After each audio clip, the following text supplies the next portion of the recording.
സങ്കീർത്തനങ്ങൾ 52-ാം അധ്യായം. അക്രമിയുടെ അവസാനം.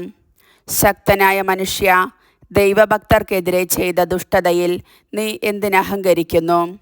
ദിവസം മുഴുവനും നീ വിനാശം നിരൂപിക്കുന്നു. വഞ്ചക, നിന്റെ നാവ് മൂർച്ചയുള്ള ക്ഷൗരക്കത്തി പോലെയാണ്.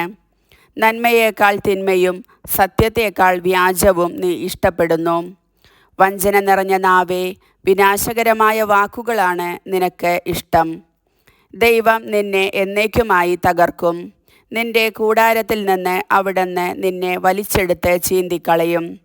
ജീവിക്കുന്നവരുടെ നാട്ടിൽ നിന്ന് നിന്നെ അവിടുന്ന് വേരോടെ പിഴുതുകളയും. നീതിമാന്മാർ അതു കണ്ട് ഭയപ്പെടും. അവനെ പരിഹസിച്ച് അവർ പറയും, ഇതാ ദൈവത്തിൽ ശരണം വയ്ക്കാത്ത മനുഷ്യൻ, സ്വന്തം സമ്പൽ സമൃദ്ധിയിൽ വിശ്വാസമർപ്പിച്ചവൻ, അക്രമത്തിൽ അഭയം തേടിയവൻ. ദൈവത്തിൻ്റെ ഭവനത്തിൽ തഴച്ചു വളരുന്ന ഒലിവുമരം പോലെയാണ് ഞാൻ. ദൈവത്തിൻ്റെ കാരുണ്യത്തിൽ ഞാൻ എന്നേക്കും ആശ്രയിക്കുന്നു. അങ്ങു നൽകിയ അനുഗ്രഹങ്ങളെ പ്രതി ഞാൻ എന്നേക്കും അവിടത്തോട് നന്ദി പറയും. അങ്ങയുടെ ഭക്തരുടെ മുൻപിൽ ഞാൻ അങ്ങയുടെ നാമം പ്രകീർത്തിക്കും, എന്തെന്നാൽ അത് ശ്രേഷ്ഠമാണ്. കർത്താവിൻ്റെ വചനം.